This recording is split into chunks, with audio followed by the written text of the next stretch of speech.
존경하는 국민 여러분, 그리고 문희상 국회의장님과 선배 동료 의원 여러분, 광주 광산을의 권은희 의원입니다. 본격적인 내용에 들어가기에 앞서 표창원 의원님께서 앞서서 참여의 과정에 왜 참여하지 않았느냐라는 질타를 하셨습니다. 그에 대해서 말씀드리고 싶습니다. 참여해서 대화와 타협이 가능한 공간을 닫아버린 것은 바로 더불어민주당입니다.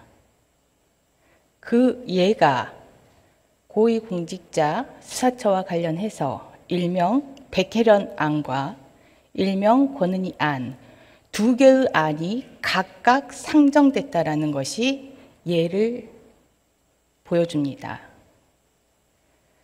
반나절밖에 안 되는 타협의 시간에서도 더불어민주당은 대화와 타협과 합의안을 거절하고 더불어민주당의 원안을 고수하면서 끝까지 고집을 부렸습니다. 그 결과 패스트트랙 안건이 동일한 법안이 두 개가 상정되는 결과를 낳았습니다.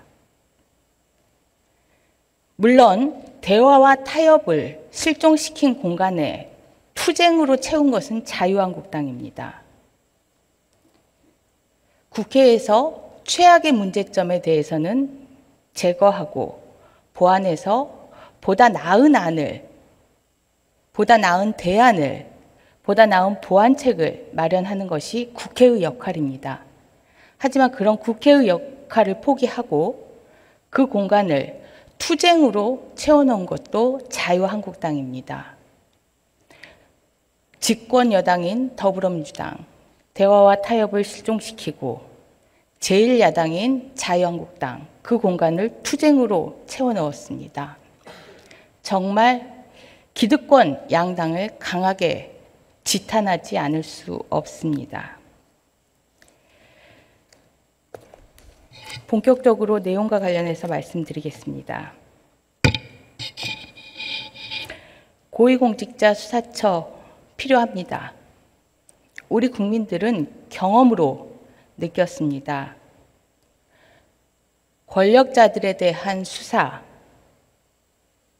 정치, 검찰에 의해서 무력화되는 것을 느꼈고, 그리고 검찰 내부 구성원들에 대한 수사가 조직 감싸기로 무력화되는 것을 느꼈습니다.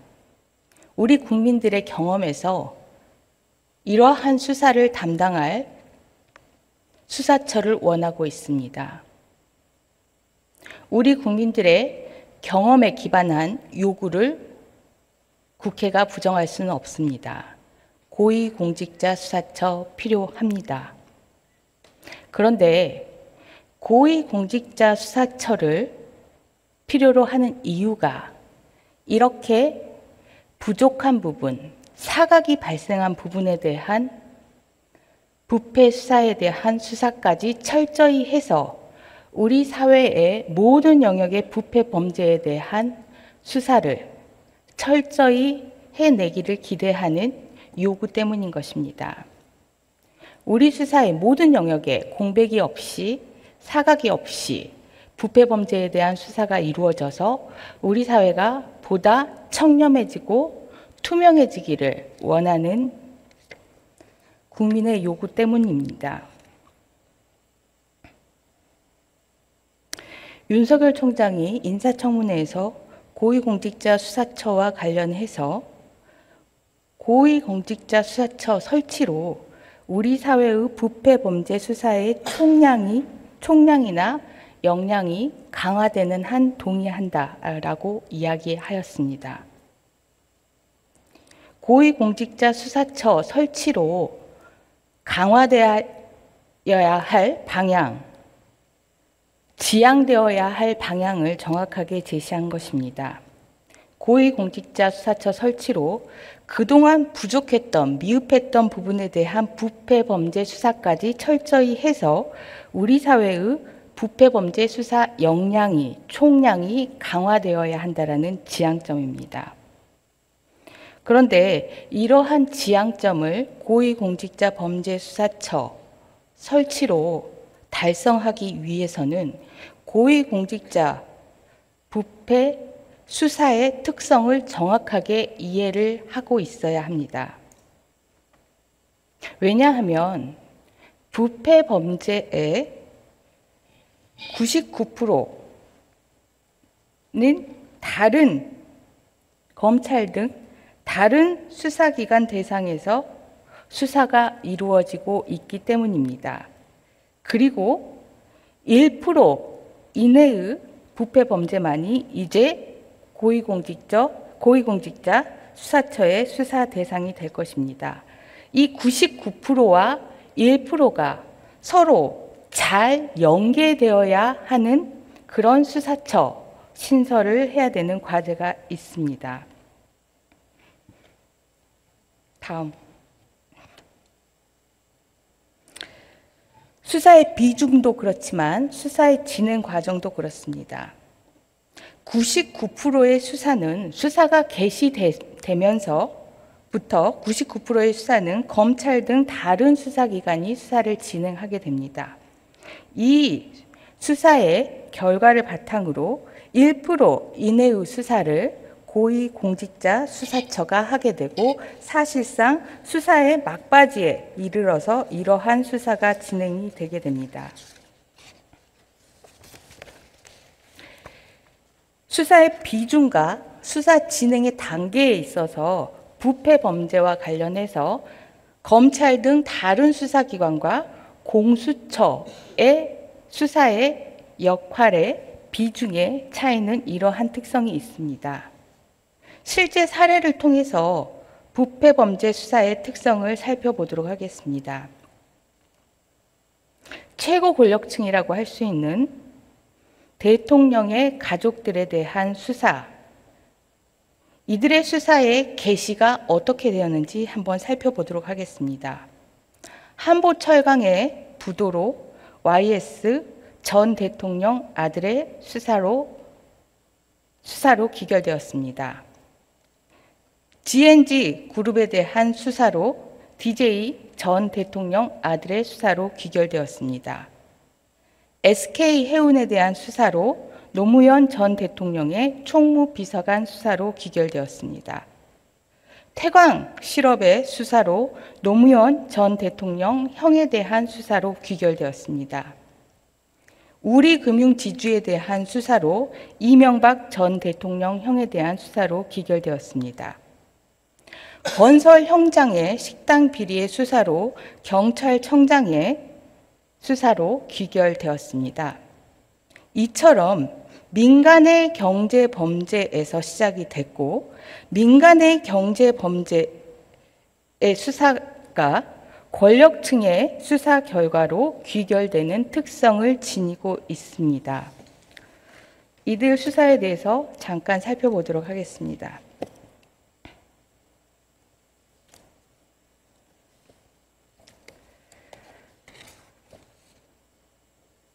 한보철강 부도 이후에 한보철강에 자금 지원을 해준 은행장 등이 조사를 받고 그리고 국회에서 청문회가 개최되고 이 청문회에서 김영삼 대통령 차남 김현철 연루 의혹이 집중 추궁되고 그 결과 차남 김현철에 대한 조세 포탈 부분에 대한 수사가 진행이 되고 사법 처리가 되었습니다. 그리고 GNG 그룹 회장, 계열사 전환 사채, 횡령, 그리고 보물선 사업 등 미공개 정보를 이용하여 250여억 원의 시세 차익을 챙긴 혐의로 구속 기소된 사건으로 시작을 했습니다. 그리고 이 사건은 김대중 대통령의 아들 김홍업 씨의 비리 정황을 포착하게 했고 이에 대한 사법 처리로 기결이 되었습니다. SK 해운의 분식 회계로 시작된 사건은 SK의 자금 흐름을 살피는 과정에서 이 돈 가운데 일부가 정치권으로 흘러들어간 사실을 확인하고 대선 자금 수사가 공식화되었고, 노무현 전 대통령의 총무비서관인 최도술 총무비서관이 불법 정치 자금을 수수한 사실로 귀결되었습니다.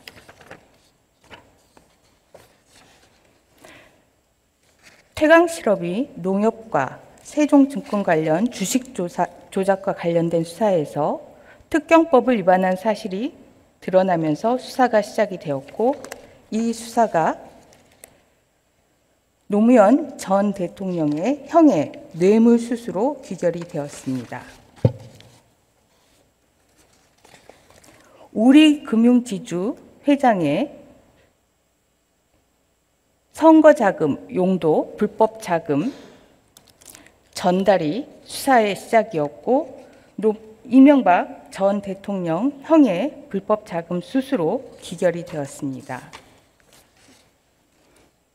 건설 현장, 식당 운영권, 한바 운영권 비리에 대한 수사로 시작이 되었고, 그 수사의 결과 강일학 전 경찰청장 등에 대한 뇌물수수 혐의로 귀결이 되었습니다.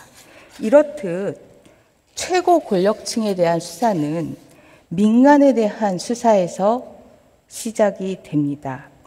이 민간의 경제범죄 수사는 고위공직자 수사처가 설치되더라도 여전히 검찰 등 다른 수사기관이 담당을 하게 됩니다. 그렇다면 검찰 등 다른 수사기관의 수사의 역량이나 수사의 열정, 수사에 대한 책임감에 영향을 주지 않아야 된다라는 다른 수사의 기관과의 관계의 중요성을 확인할 수 있습니다. 조금 더 자세하게 살펴보면 이 민간 경제범죄 수사를 하게 되는 검찰 등 다른 수사기관이 벌이는 수사의 방대함, 수사의 중요성 등을 살펴보도록 하겠습니다. 저축은행 비리 사건이라고 대대적인 수사가 진행이 됐습니다. 그 수사의 결과 국회의원 등 고위공직자에 대한 정치자금 수수까지 확인이 된 사안입니다. 지금 현재 공수처가 이제 설치가 된다라고 한다면 고위공직자에 대한 부분은 공수처가 담당하게 되고, 저축은행 비리에 대한 수사는 검찰 등 다른 수사기관이 담당을 하게 됩니다. 이 검찰 등 다른 수사기관이 담당하게 되는 수사의 비중은 이렇습니다. 저축은행 비리 사건에서 살펴보도록 하겠습니다.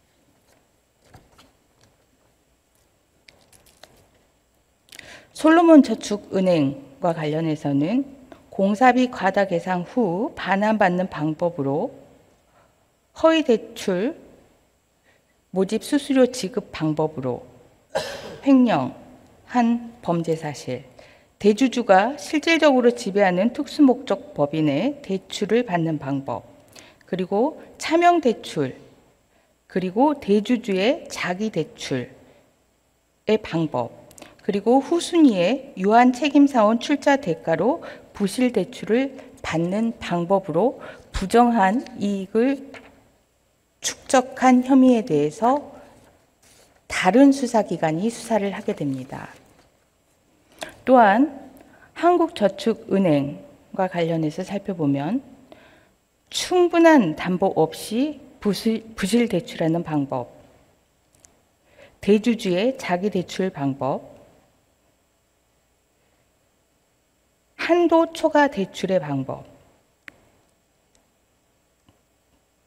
그리고 금융위원회 재산 실사 등에 대비해서 고가 매수 주문 등 시세 조정하는 방법, 그리고 대주주의 자기 대출 방법, 그리고 차량 등 부당하게 자금을 빼돌리는 방법으로 부정하게 이익을 축적하는 내용들을 공수처가 아닌 다른 수사기관이 진행을 하게 됩니다. 한주저축은행 사안을 살펴보도록 하겠습니다. 마찬가지로 대주주의 자기 대출의 방법, 그리고 한도초가 대출의 방법, 그리고 대주주가 자신의 재산상 이익으로 빼돌리는 방법, 위조나 허위의 감정평가사를 이용해서 부실 대출하는 방법, 담보물의 임의 해지로 이득을 편취하는 방법, 그리고 가짜 통장 이용 고객 예금 등을 횡령하는 방법으로 부정한 이익을 축적한 내용을 공수처가 아닌 다른 수사기관이 수사를 진행을 하게 됩니다. 이러한 수사를 바탕으로 해서 연결되는 수사로 고위공직자에 대한 수사가 진행될 수 있는 것입니다. 즉, 고위공직자 수사처로, 수사처의 신설로 고위공직자 수사가 잘 이루어지게 하기 위해서는 고위공직자 수사에 이전에 행해지는 검찰 등 다른 수사기관의 수사가 철저하게 진행되어야 되고, 열정적으로 진행되어야 되고, 책임감 있게 진행되어야만이 고위공직자 수사처의 수사 대상까지 연결될 수 있는 그런 특성을 가집니다.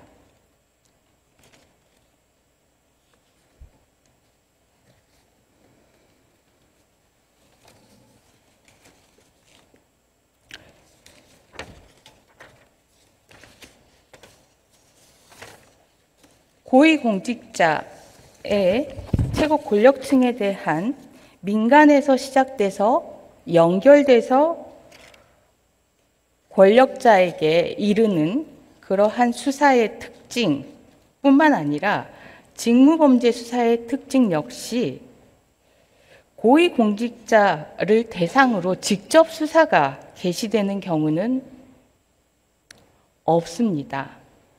고위공직자에 대한 사찰을 하였다라면 그런 수사가 진행될 수 있을지 모르겠지만, 이 수사의 특징은 실무에서 시작돼서 고위층으로 연결되는 그러한 수사의 특징을 갖게 되는 것입니다.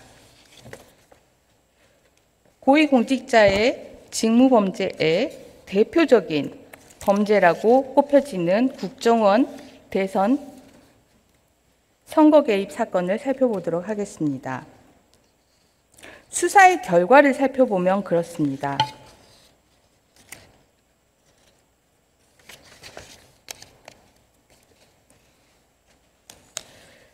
수사의 결과를 살펴보면 국정원장인 원세훈 국정원장이 국정원장으로 취임한 이후에 대북심리전단이라는 조직을 확대 개편을 합니다. 국가정보원 3차장 산하의 심리전단을 독립부서로 편제를 해서 사이버팀을 3개 팀으로 확충을 합니다. 그리고 총선과 대선을 앞두고 사이버팀을 다시 4개 팀 70여 명으로 확대 개편을 합니다. 이렇게 조직을 확대 개편을 하고 이 조직에 국정원장 3차장, 심리전단장, 팀장, 팀원으로 이어지는 지휘체계를 통해서 매일 사이버팀 요원들에게 주요 이슈와 논지의 작업 지시서를 하달하게 됩니다. 그러면 사이버 팀원은 각자 담당하는 인터넷 사이트, 트위터 등 사이버 공간을 모니터링하고 다수의 아이디를 번갈아 사용하는 방식으로 하달받은 직업 지시서 논조로 게시글과 댓글을 작성하고 조직적으로 추천, 반대 클릭을 하며 사이버 여론 조작 활동을 전개합니다. 이게 수사의 결과입니다. 그렇다면 실제 수사의 과정은 어떨까요? 실제 수사의 과정은 이 조직의 가장 말단에 있는 팀원에 대한 수사로부터 시작이 됩니다. 이 팀원에 대해서 당시 국정원이 게시글 댓글을 다는 방법으로 선거에 개입한다라는 수사가 들어와서 수사가 개시가 됐습니다. 물론 이 사건에서는 수사 방해가 있었습니다. 수사가 시작되려고 하는 시기에 경찰에서 허위의 중간 수사 결과 발표를 하게 됩니다. 2개의 컴퓨터를 분석을 했는데 그 결과 문재인 박근혜 대선 후보에 대한 비방 지지 게시글이나 댓글을 게재한 사실은 발견되지 않았다라는 허위의 중간 수사 결과 발표가 있게 됩니다. 이러한 수사 방해를 감안하더라도 이 사건 수사가 팀원에서 국정원장까지 이르기까지는 수사기관에서 열정과 책임감을 가지고 임하여야만이 가능한 수사였습니다. 당시의 선거 개입의 형태가 게시글 댓글이다라는 그러한 신고 내용과 게시글 댓글을 다는 방법으로 선거 개입을 했다라는 고발 내용이었습니다. 하지만 초기에 컴퓨터를 분석한 결과 게시글 댓글은 확보하지 못하였습니다. 그렇다면 게시글 댓글은 확보하지 못하였으니 선거 개입이 없었다라고 판단을 내리면 이 사건 수사는 그대로 종결이 되는 것입니다. 하지만 이 해당 팀원의 컴퓨터에서 메모장이 발견이 되었습니다. 이 메모장에는 특정 사이트에서 찬성과 반대의 운용의 방법에 대해서 기재가 되었습니다. 반대를 다는 방법으로 선동구를 무력화한다. 반대를 다는 방법으로 베스트 글이 되기 전에 선동구를 무력화한다 라는 등의 메모장이 발견이 되었습니다. 그렇다면 게시글 댓글 이외에 어떠한 행위가 있지 않았는가라는 그러한 의구심을 갖게 되고 이러한 의구심에서 수사의 필요성을 느끼게 됩니다. 이런 수사의 필요성으로 해당 사이트에 대한 압수수색을 진행을 하게 됩니다. 해당 사이트에 대한 압수수색의 결과 게시글과 댓글을 확보를 합니다. 하지만 그렇게 해서 확보한 게시글과 댓글 역시 선거 개입을 목적으로 게시글, 댓글이 조직적으로 작성되었다라고 인정하기에는 부족한 상황이었습니다. 그렇다면 선거 개입을 목적으로 사이트까지 압수수색을 했는데 게시글, 댓글을 달기에는 선거 개입을 목적으로 게시글, 댓글을 달았다고 보기에는 여전히 부족하다라고 판단을 하고 수사를 종결하면 이 사건 수사 거기서 팀원 단계에서 그저 끝나고 마는 수사가 되는 것입니다. 더더군다나 당시 경찰의 지휘부에서는 게시글 댓글이 나왔느냐, 게시글 댓글 없지 않느냐, 단순히 찬성 반대만 하는 것이 무슨 선거 개입이냐라는 방식으로 수사에 방해를 초래하고 있는 상황이었습니다. 하지만 여전히 수사팀이 이 사건 수사와 관련해서 의지를 가지고 필요성을 느끼고 계속 수사를 진행을 해 갑니다. 그리고 해당 사이트에서 지금까지 확보한 이 팀원의 활용한 아이디와 닉네임을 추가로 확보를 하게 됩니다. 그 추가로 확보한 아이디와 닉네임을 통해서 게시글과 댓글을 드디어 확보를 하게 됩니다. 이렇게 확보한 게시글과 댓글을 근거로 본격적으로 팀원 단계에서 팀장으로, 팀장 단계에서 심리전단장으로, 심리전단장에서 국정원 3차장으로, 국정원 3차장에서 국정원장으로 수사가 귀결될 수 있었고, 이것이 국정원장의 지시에 의해서 매일매일 이러한 형태의 선거 개입이 조직적으로 이루어졌다라는 그러한 수사의 결과를 이루어내게 됩니다. 이 사건을 공수처와 다른 수사기관으로 대입을 해보면 국정원 3차장과 국정원장은 공수처의 수사 대상입니다. 그리고 국정원 심리전담 팀원부터 국정원 심리전담장까지는 공수처가 아닌 검찰 등 다른 수사기관의 수사 대상입니다. 검찰 등 다른 수사기관에서 팀원 단계의 선거 개입 행위에 대한 철저한 수사 의지, 포기하지 않는 수사 책임감을 가지지 않는다면 이 사건 수사는 고위공직자 수사 대상에 이르기도 전에 사건은 종결되고 맙니다. 이렇듯 고위공직자 수사에 이르기까지는 검찰 등 다른 수사기관의 수사 의지, 수사 열정, 수사에 대한 책임감이 절대적으로 필요합니다.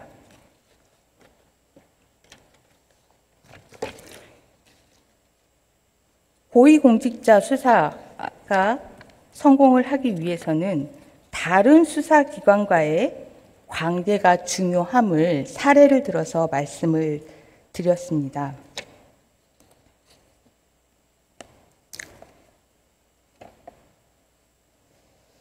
일반적인 말씀으로 드린다면 부패범죄라는 것이 이렇듯 다른 사건을 수사하는 과정에서 별개의 사건으로 또는 수사하는 사건의 일부로서 인지되어 수사가 개시되는 경우가 많습니다.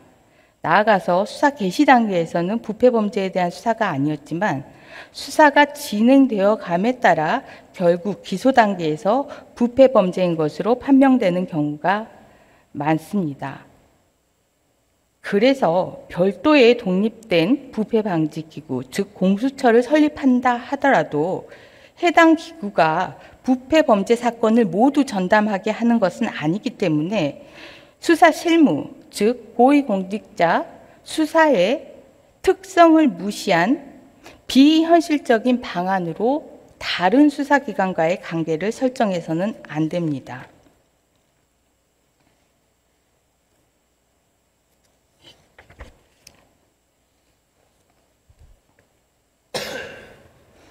그런데 우리 고위공직자 수사처 24조입니다. 다른 수사기관과의 관계에서 고위공직자 수사처가 다른 수사기관의 사건 이첩을 요구하면 다른 수사기관은 이에 따르도록 되어 있습니다.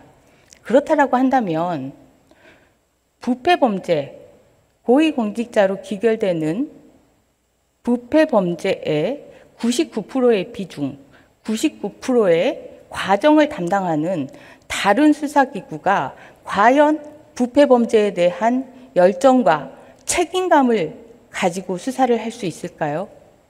수사를 하다가 이 수사를 보내야 하는데, 수사를 하다가 도중에 이 수사를 뺏기게 되는데, 그리고 그 수사의 결과에 대해서 담보할 수도 없는데, 과연 검찰 등 다른 수사기관이 99%의 부패범죄 수사를 담당하게 되는 이러한 수사기관이 부패범죄 수사에 대해서 열정과 책임감을 유지할 수 있을까요? 수사기관의 특성상 그럴 수 없다라고 봅니다. 몇 번 이러한 수사를 하다가 수사를 뺏기게 되는 사례를 경험하고 나면 검찰 등 다른 수사기관에서는 부패 범죄에 대해서 수사의 열정도 없어지고 수사의 책임감도 옅어지게 될 것입니다. 그렇다고 한다면 결국 우리 사회에서 부패 범죄 수사의 총량은 줄어들고 역량은 약화되는 그런 결과가 초래되고 말 것입니다. 그리고 공수처 역시 마찬가지입니다. 다른 수사기관에서 99% 진행된 수사를 받아서 마지막 1% 수사를 하면 되는데 99%의 수사를 진행하지 않았던 수사기관이 이 사건을 받아서 1%의 수사를 잘 진행할 수 있을까요?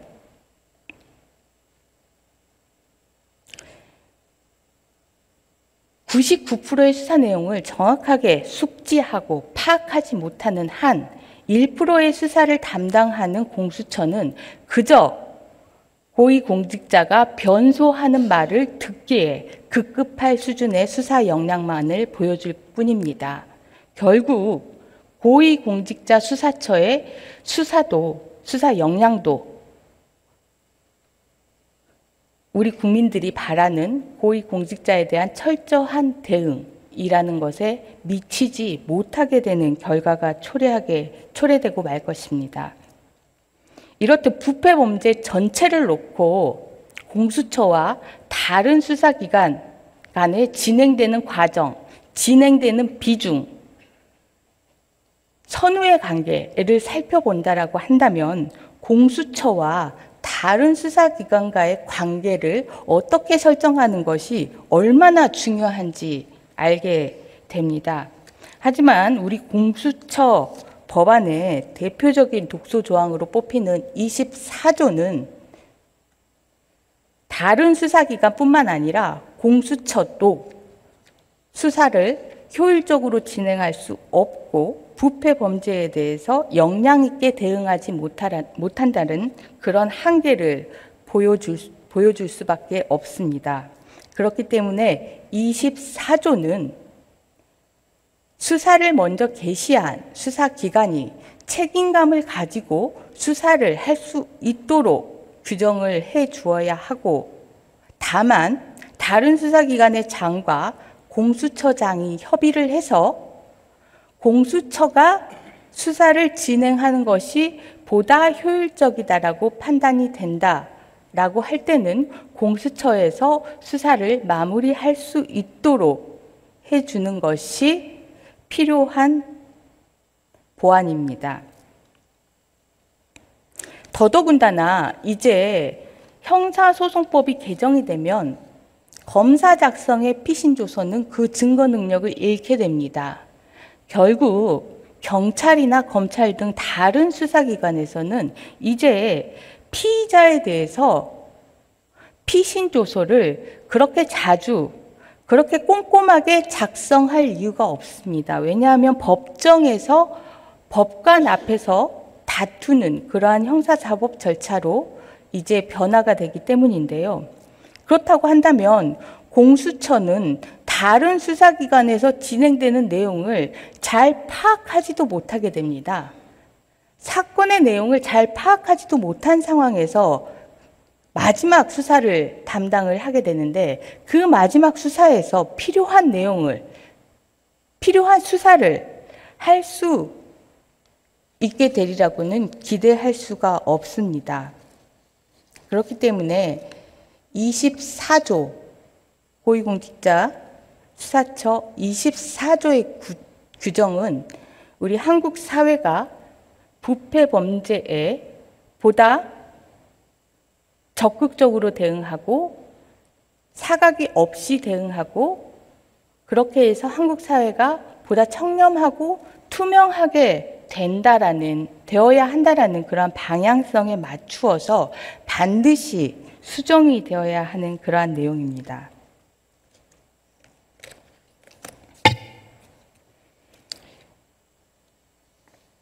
부패 범죄의 수사에 특성에 비추어서 공수처법에 있어서 다른 수사기관과의 관계에 대한 보완이 필요함을 말씀드렸습니다. 선진국의 공직자 비리 수사기구와 우리의 공수처법을 비교를 해서 공수처법에 부족한 점이 어떤 부분이 있는지 한번 확인해 보도록 하겠습니다.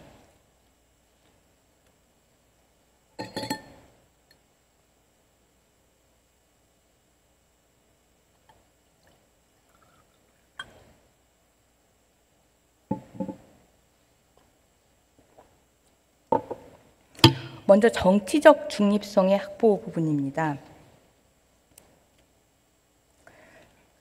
지금 공직자 부패 수사처와 관련해서 상정된 안건은 제가 절차로 규정한 국회의 동의 규정을 받아들이지 않았습니다. 하지만 다른 국가의 공직자 비리 수사기구를 살펴보면 정치적 중립성의 확보 방안들이 들어가 있는데요. 먼저 미국의 정부윤리처라는 기구를 보면 이 정부윤리처장은 상원의 인준을 거치도록 하고 있습니다. 그리고 미국의 다른 부패조사 기구인 특별조사위원을 살펴보면 이 특별조사위원은 상원의 인준을 거치도록 하고 있습니다.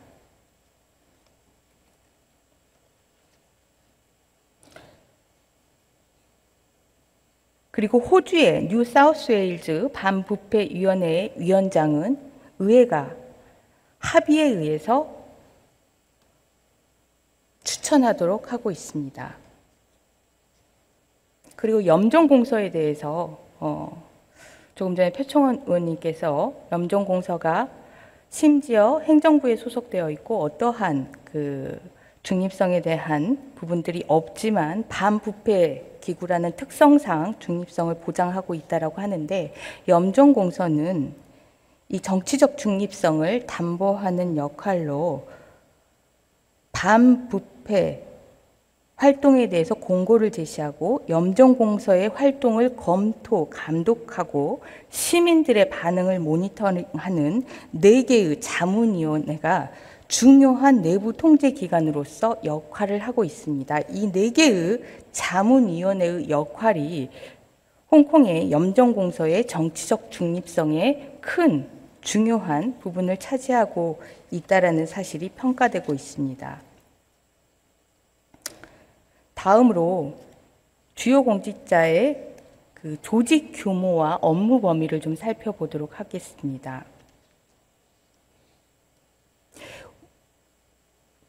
지금 상정된 그 고위공직자 부패수사처의 조직 규모는 파견 공무원까지 합해서 85명 정도입니다. 100명이 안 되는 그러한 아주 소규모의 조직인데요. 이런 소규모의 조직이 담당하는 업무 범위는 아주 넓습니다.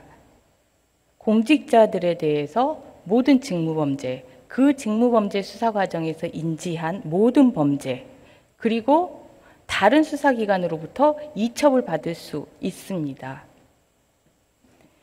85명의 규모에 비추어서 업무 범위가 너무 넓습니다. 그렇기 때문에 이 넓은 업무 범위 내에서 선택적인 수사를 할 거라는 우려를 가지고 있습니다. 실제 외국의 부패범죄 수사기구의 조직 규모와 업무 범위를 보면 그 조직 규모와 업무 범위가 비례적으로 구성이 되어 있습니다. 미국의 특별조사위원실이라는 부패범죄 기구는 우리의 공수처, 우리 상정되는 공수처 안과 비슷한 약간 규모가 큰 110명 정도의 직원이 근무를 합니다. 이 110명 정도의 규모의 이 부패조사 기구는 하는 업무 범위가 특정되어 있습니다. 먼저 소속 공무원의 내부 고발 행위에 대해서 불이익한 조치가 있었는지에 대해서 수사를 합니다. 그것이 첫 번째 업무이고요. 두 번째로 행정기관 소속 공무원이 유권자에 대해서 특정한 정치 행위를 할 것을 강요하거나 향응을 제공하거나 특정한 형태의 정치적 활동에 참여하는 것을 확인합니다. 이것이 두 번째 업무 범위이고요. 마지막으로는 부패 범죄하고 상관은 크게 없습니다만은 퇴역 군인 등이 공공 및 사적 영역에서의 취업 또는 재취업을 독려하고 이에 대한 강제 규정으로 실효성을 담보하는 업무를 하고 있습니다. 이렇게 구체적으로 특정된 업무만을 담당하게 해서 이 110명의 정도의 조직이 감당할 수 있는 그러한 업무를 부과를 하고 있습니다. 반면 민간과 공공 영역의 부패 범죄를 수사를 하는 홍콩의 염정공서는 그 규모가 2002년도에 벌써 1,300명을 넘었습니다. 1,300명 이상의 이러한 조직으로 우리 이번에 상정된 공수처의 업무 범위에 상응하는 그러한 역할을 하고 있는 것입니다. 1,300명의 조직으로 그러한 업무 범위를 상정을 했는데 우리는 85명의 조직으로 그러한 업무 범위를 상정을 하고 있습니다. 이렇듯 조직 규모와 업무 범위가 비례하지 않으면 이 조직에서 선택적으로 자의적으로 그 업무를 선정할 수 있는 문제점이 있습니다. 그리고 외국의 주요 공직자 수사 기구를 살펴보면은 먼저 미국의 정부 윤리처입니다. 다양한 기능을 하도록 조직되어 있습니다. 미국 조직도 보여주세요.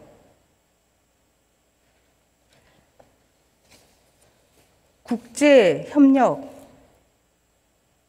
그리고 공무원들을 위한 프로그램 운영 등 다양한 업무들을 하고 있습니다. 그리고 미국의 또 다른 부패조사기구인 특별조사위원회입니다. 마찬가지로 조직이 다양하게 세분화되어 있습니다. 그리고 지방의 사무소까지 운용을 하고 있습니다. 그리고 싱가포르의 부패조사국입니다. 마찬가지로 수사 외에 예방 및 심사팀을 두어서 싱가포르 사회의 부패 행위의 예방, 정책, 수립 등의 기능을 담당하도록 하고 있습니다. 말레이시아 부패 기구입니다. 마찬가지로 수사를 담당하는 집행국 외에 예방국을 두고 말레이시아 사회의 부패에 대해서 예방하고 필요한 정책을 집행하도록 하고 있습니다. 이렇듯 외국의 반부패위원회는 우리 상정된 공수처와는 달리 특정한 고위공직자를 대상으로 하고 있지 않고 공공부문 전체에 대해서 부패 범죄를 대상으로 하는 그러한 수사처의 형태를 띠고 있고, 이 수사처가 마찬가지로 그 사회 전체의 부패에 대해서 예방하는 역할을 하도록 하는 그러한 조직을 구성을 하고 있습니다. 이 부패 수사처의 역할이 아주 뚜렷하게 나타날 수 있도록 하는 그러한 조직 구성입니다. 고위공직자를 대상으로 하는 수사처가 이렇게 없는데, 싱가포르의 그 부패 행위 조사국 조직도 다시 한번 보여주세요.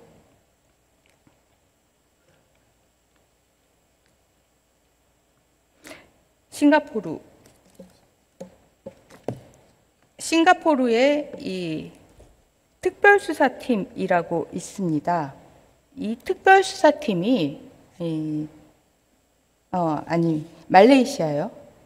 말레이시아의 부패 조직도에 집행국 하에 보면 특별조사과가 있습니다. 이 특별조사과가 고위공직자들을 대상으로 하는 그러한 특별한 임무를 맡고 있는 하나의 파트입니다. 이렇게 부패 기구가 전체 공공의 부분을 대상으로 하고 그 중에 특히 필요하다면 특별조사과나 특별조사팀을 두고 거기에서 고위공직자에 대해서 살펴보도록 하는 그러한 조직은 있지만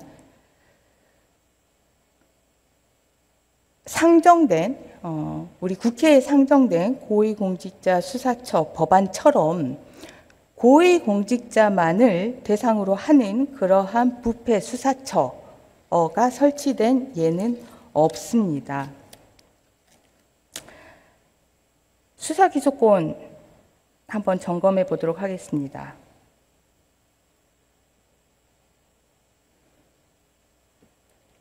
앞서 여러 의원님들이 말씀해 주신 것처럼 홍콩, 싱가포르, 말레이시아, 호주, 뉴사우스웨일즈 모두 수사권만 있지 공소제기권은 없습니다. 미국과 영국이 수사 기소를 같이 가지고 있다라고 얘기를 하는데 조금 전에 살펴보았던 것처럼 미국의 특별조사위원실이 수사 기소권을 같이 가지고 있습니다. 하지만 이 수사 기소권은 내부 고발자에 대한 불이익 조치에 대해서만 행사할 수 있는 권한입니다. 아주 한정되고 특정된 그러한 권한입니다.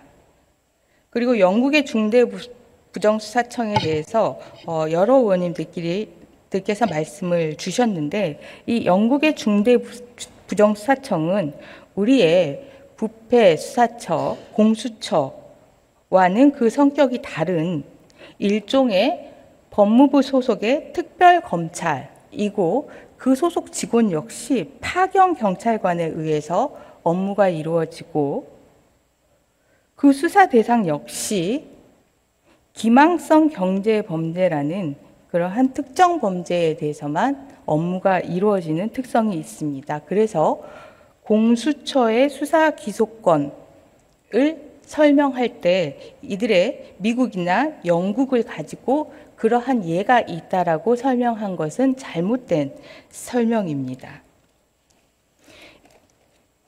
이렇듯 주요국의 공직자 비리 수사 기구와 상정된 공수처법을 비교를 해보면 정치적 중립성의 확보 방안도 부족하고 조직 규모와 업무 범위를 일치시키지도 못했으며 특정한 고위공직자를 대상으로 하는 수사처는 유일하고 수사 기소권을 같이 행사하는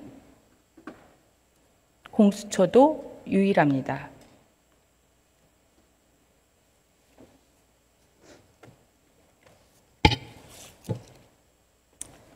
그렇기 때문에 상정된 고위공직자 비리수사처 법안은 수정될 필요가 있습니다. 헌법재판소는 모든 행정기관이 헌법상 예외적으로 열거된 경우 등 이외에는 반드시 국무총리의 통하를 받아야 한다고는 말할 수 없다라고 해서 독립적인 조직을 인정을 하고 있습니다.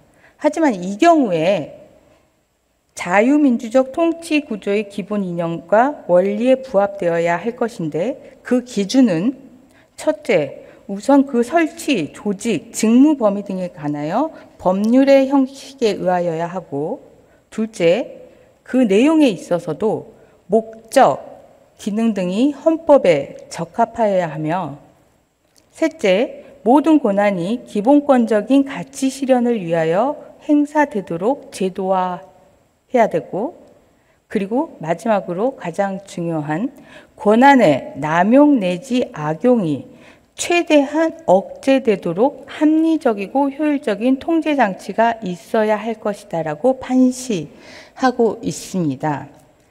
하지만 조금 전에 살펴본 것처럼 주요국의 공직자 비리 수사 기구와 상정된 공수처법을 비교를 하면 권한의 남용 내지 악용이 억제되도록 합리적이고 효율적인 통제 장치가 부족하고 없다라는 사실을 확인할 수 있습니다. 그렇기 때문에 권한의 남용 내지 악용이 억제되도록 하는 내용의 수정안이 필요합니다. 먼저 수사 대상 범죄와 관련해서 백혜련 안으로 표시가 된 것은 현행에 상정된 법안이 백혜련 안과 대동소이하기 때문에 백혜련 안으로 표시가 되었습니다. 백혜련 안은 수사 대상 범죄를 공무원의 모든 직무 범죄를 수사 대상으로 하고 그 직무 범죄를 수사하는 과정에서 인지한 고위공직자의 범죄까지 수사 대상으로 하고 있습니다. 하지만 이러한 수사 대상은 너무 광범위해서 헌법상의 권한을 행사하는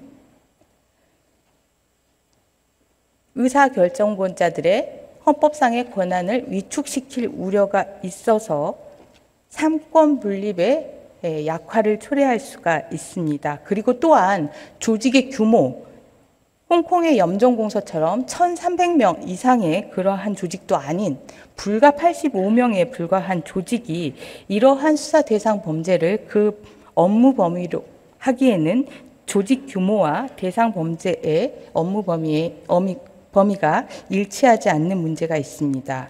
그렇기 때문에 뇌물죄, 부정청탁 및 금품 수수 등 부패 범죄를 그 수사 대상으로 하고 이러한 부패 범죄와 관련성이 있는 직무 범죄를 그 수사 대상으로 하는 수정이 필요합니다. 두 번째로 처장과 차장의 임명 방식입니다.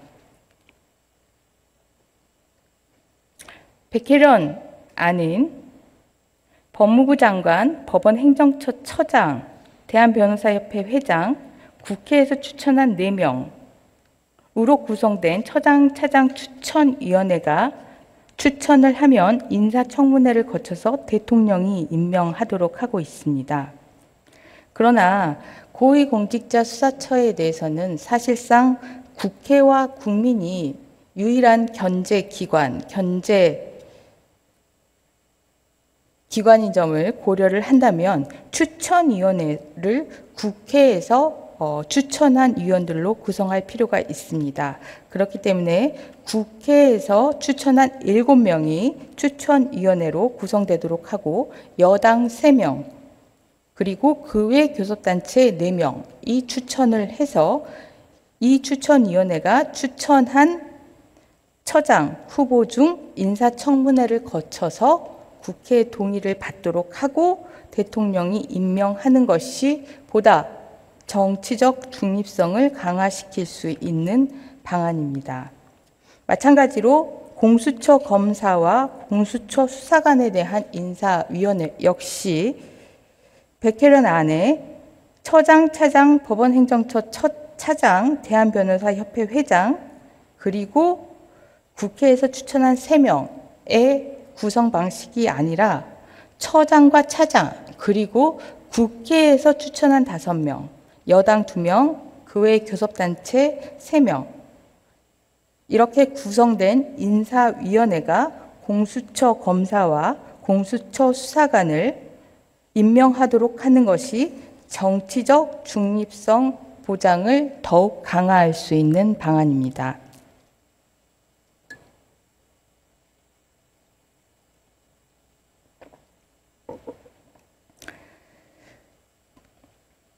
그리고 재임용과 관련된 내용입니다.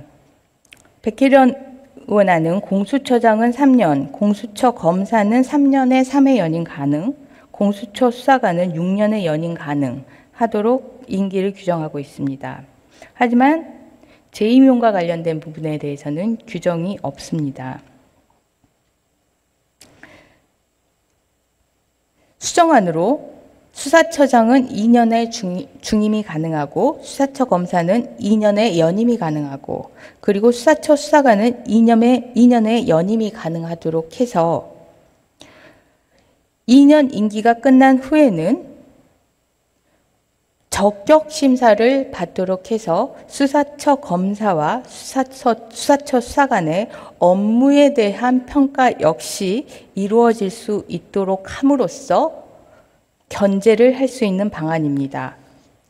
그리고 수사처 검사와 수사처 수사관이 그 업무를 정치적 중립성을 지키며 공정하게 철저하게 수행했을 때는 연임에 제한이 없어서 계속해서 근무할 수 있도록 하는 그러한 신분의 보장 역시 함께 할 수 있습니다. 그리고 다른 수사기관과의 관계입니다. 첫 번째, 부패범죄 수사의 특성에서 이 다른 수사기관과의 관계가 얼마나 중요한지 말씀드렸습니다. 이 다른 수사기관과의 관계는 공수처의 수사뿐만 아니라 다른 수사기관의 수사 역량, 수사의 책임성까지 전체적으로 영향을 미치기 때문에 정말 중요한 규정입니다.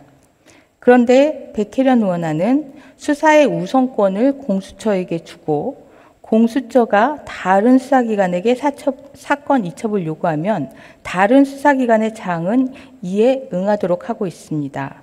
공수처가 수사를 하다가 다른 수사기관으로 사건을 이첩할 수 있습니다. 정말 수사의 책임성과 수사의 책임성을 현저하게 떨어뜨리는 그러한 독소 조항입니다.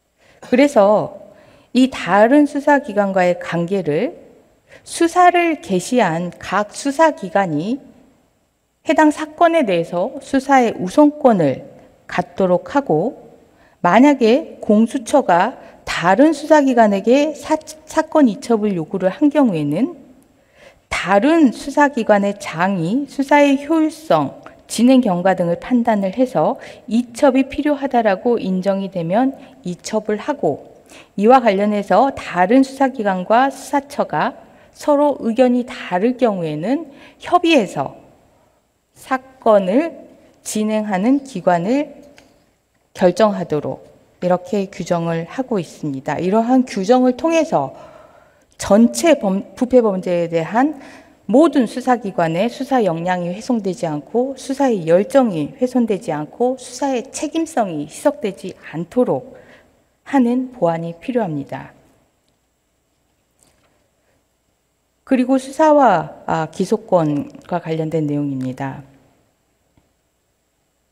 백혜련 의원안은 판사, 검사, 경무관 이상의 경찰은 공수처가 기소권을 행사하도록 하고 있고 그 외 수사 대상자에 대해서는 검찰이 행사를 하도록 하고 있습니다.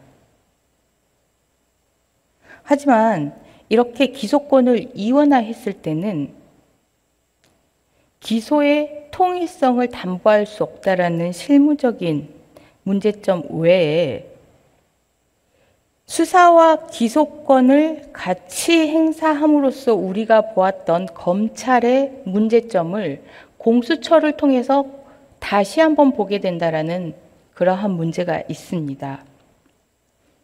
왜 이런 문제를 반복해서 우리가 보아야 하는 그런 제도를 만드는지 정말 이해할 수가 없습니다.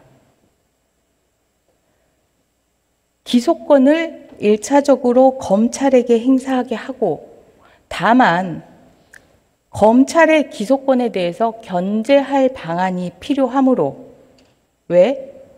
공수처의 수사 대상에는 검사가 포함되기 때문에 검사에 대한 수사에 대해서 검찰이 기소권을 행사하는 것에 대해서는 견제가 필요합니다. 그 이외에도 공수처의 검찰에 대한 공수처 수사의 기소권에 대한 견제가 필요하므로 검찰이 불기소로 결정한 경우에는 국민으로 구성된 기소심의위원회를 구성을 해서 이 기소심의위원회에서 검찰의 불기소 결정이 부당하다라고 심의가 되면 기소 결정을 할 수 있도록 하고 기소 결정이 기속력을 가져서 바로 법원에 의해서 기소가 되는 효과를 인정을 하는 방안으로 검찰의 기소권을 견제할 수가 있습니다. 이처럼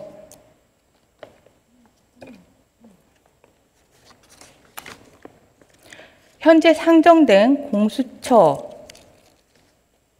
안은 부패범죄 수사의 특성을 이해하지 못하고 다른 수사기관과의 관계를 규정하는 독소조항을 둠으로써 부패범죄 수사기관 모든 수사기관의 수사 역량을 저하시키고 수사의 열정을 떨어뜨리고 수사의 책임감을 희석시키는 문제점을 안고 있으며 또한 정치적 중립성, 조직의 규모와 업무 범위의 적정성, 그리고 수사 기소권의 권한 남용의 우려에 대한 문제를 포함하고 있기 때문에 방금 제안드린 내용의 수정이 필요합니다.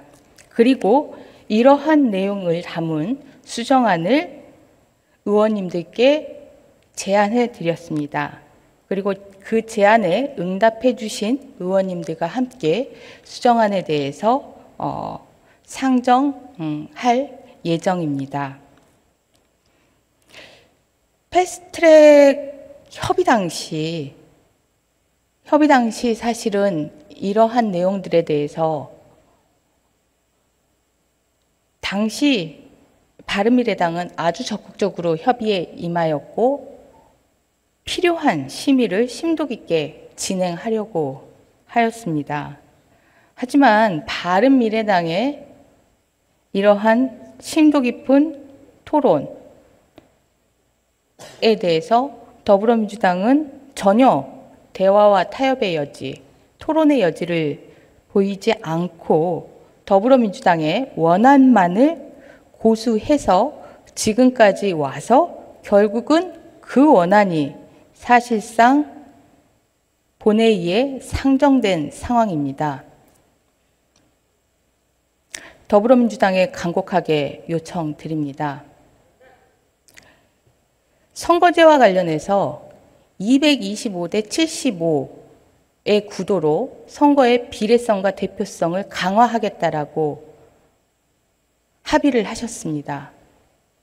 하지만 여러 가지 현실적인 이유들을 들어서 현행 구도인 253대 47을 고수했고 그나마 연동형도 30석이라는 캡을 씌웠습니다. 캡을 씌운다는 말도 창조된 용어입니다. 거기에 석패율까지 포기시켰습니다. 그리고 말씀하셨습니다. 아주 조금의 진전이 시작되었다. 이 진전을 시작하였다는 것에 의미가 있다라고 말씀을 하셨습니다. 본인들이 하고 싶을 때는 진전, 시작의 의미가 있고 고위공직자 등 부패 수사처에 대해서는 이러한 문제점, 우려, 보완의 필요가 제기되고 있는데도 시작을 하고 나서 문제되는 점들을 보완해 나가는 그러한 방식이 아니라 문제되는 것을 뻔히 알면서도 무조건 원하는 내용을 모두 담아서 시작을 하겠다라고 하는 그러한 이중적인 태도를 보이고 있습니다.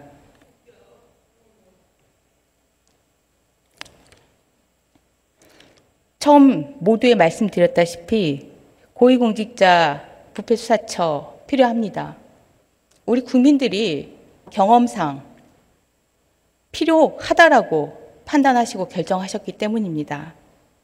하지만 우리 국민들이 필요하다라고 판단하고 결정하신 것이 부패 수사의 사각을 없애고 공백을 없애고 보다 한국 사회를 청렴하게 만들기 위해서이지, 모든 수사기관의 부패 수사 역량을